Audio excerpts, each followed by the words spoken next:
ঘটনাটা ঠিক মোটামুটি 10:30টার পরেই ঘটনাটা 10:30 হবে বা 11:15টার মধ্যে ঘটনাটা। অ্যাকচুয়ালি আমরা বাড়িতে আমার বড় জাল উনি আর আমরা শ্বশুর শাশুড়ি সবাই মিলে ঘরে ভাত খেতে বসেছে। আমি আমার ছোট বাচ্চাকে নিয়ে জাস্ট খাওয়ানোর জন্য বসেছি। হঠাৎ করে খাওয়াতে বসে হঠাৎ করে একটা বিকট আওয়াজ। তো আমরা ভেবেছি কি মেবি বাসনের রেক টেক নিয়ে কেউ হয়তো বা পড়ে গেছে। তারপর কন্টিনিউয়াসলি বিকট আওয়াজে আমি আমার রুম থেকে দৌড়ে বেরিয়ে আসি, আমরা সবাই দৌড়ে বেরিয়ে আসি। তখন আমরা দেখি কি এখানে প্রথমে একটা ডিল ছোড়া হয়েছে। তো এখানে যে কাঠ ছিল সব ভেঙে ওইখানে। তো আমরা তো বুঝতে পারছিলাম না। তো আমার হাজব্যান্ড অলরেডি জিজ্ঞেস করে কে কে। তো তখন যারাই বাইরে ছিল মানে স্ল্যাং ল্যাঙ্গুয়েজ ইউজ করে গালাগাল করছিল। না হলেও 10 থেকে 12 জন ছেলে হবে যারা এই দরজাটাকে ভাঙার জন্য প্রচন্ড চেষ্টা করছিল। এর মধ্যে এই যে ছোট ওরা দুইজন দেখেছে একটা বড় তরোয়াল, দেখেছো? এদিকে আসো বড়, হ্যাঁ বড় তরোয়ালের মতো কিছু একটা, যেটা এই দরজাটার মধ্যে ঢুকানো হয়। অশ্লীল ভাষা দিয়ে ওরা এমন ভাবে ধাক্কাচ্ছে, গালাগাল। আর আমরা তো ভয়ে মানে এরকম অবস্থা, মানে আমরা বুঝতে পারছি না। এর মধ্যে আমরা মানে আমাদের দেখার মধ্যে আমাদের অপরাধ হয়েছে। আর বিজেপি করেছি তাই আমাদের অপরাধ না, হয়েছে। অপরাধটা কি এটাই তো বুঝতে পারছি না। ব্যাপার হয়েছে কি আজকে আমরা ছোট দুটা মেয়ে বাড়িতে 4 জন বাচ্চা, হ্যাঁ তারপর আমার বয়স্ক শ্বশুর শাশুড়ি, আমার শ্বশুর হার্টের পেশেন্ট।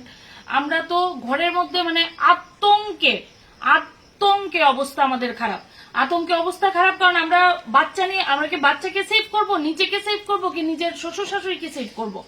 সেভ করার জন্য তো আমাদের কোনো রাস্তা নেই। তো আমরা এই যদি পজিশন থাকে তাহলে আগামী দিনে আমরা কোথায় যাব, কোথায় গিয়ে কাকে বলবো? আমরা নর্মালি আম নাগরিক, তো আমরা আম ভাবে চলছি, এই বসবাস করছি এখানে।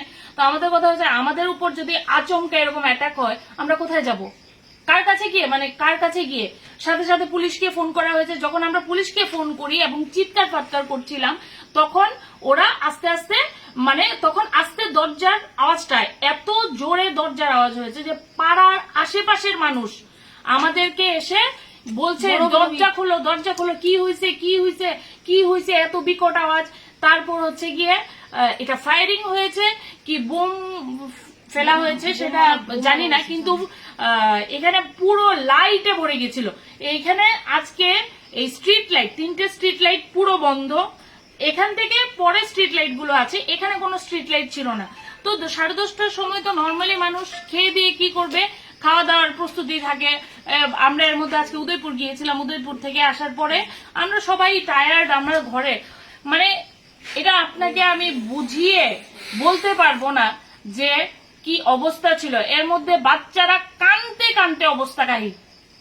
পুলিশকে ফোন করা হয়, কিছুক্ষণ পরে পুলিশ আসে, আমার বড় ভাসুর আসে, ওদের সাথে ছেলেরা আসে।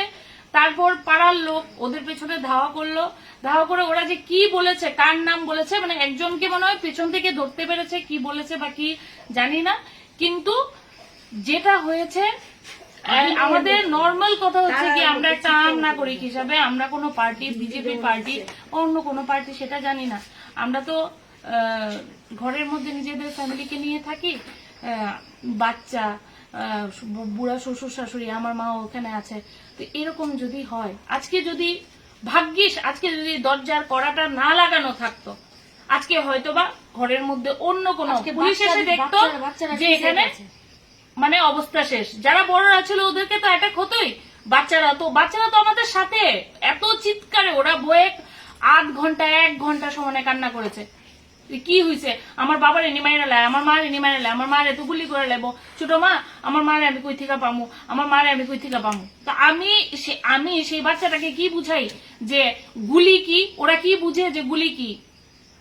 ওরা শুনতে পেরেছে, ওরা দেখতে পেরেছে নিজের চোখে, ছোট বাচ্চা, ওদেরকে শেখানোর মতো তো কিছু নেই। তো ওর কথার জবাবটা আমি আজকে দিতে চাই, মানে দিতেই পারিনি। যে আমাকে যখন জিজ্ঞেস করেছে ছোট মা, মাকে ডাকো, মাকে যদি গুলি করে ফেলে, মাকে তো আর পাবো না, মাকে, মানে এত কান্না। তো আমি ওই বাচ্চাটাকে কি জবাব দিই? আজকে যদি এরকম কিছু অঘটন ঘটতো তাহলে এই বাচ্চাগুলিকে কে কি জবাব দিত? যে ওর মা কোথায়, ওর ঠাম্মা কোথায়, ওর দাদু কোথায়, ওর কাকা কোথায়, ওর ছোট মা কোথায়।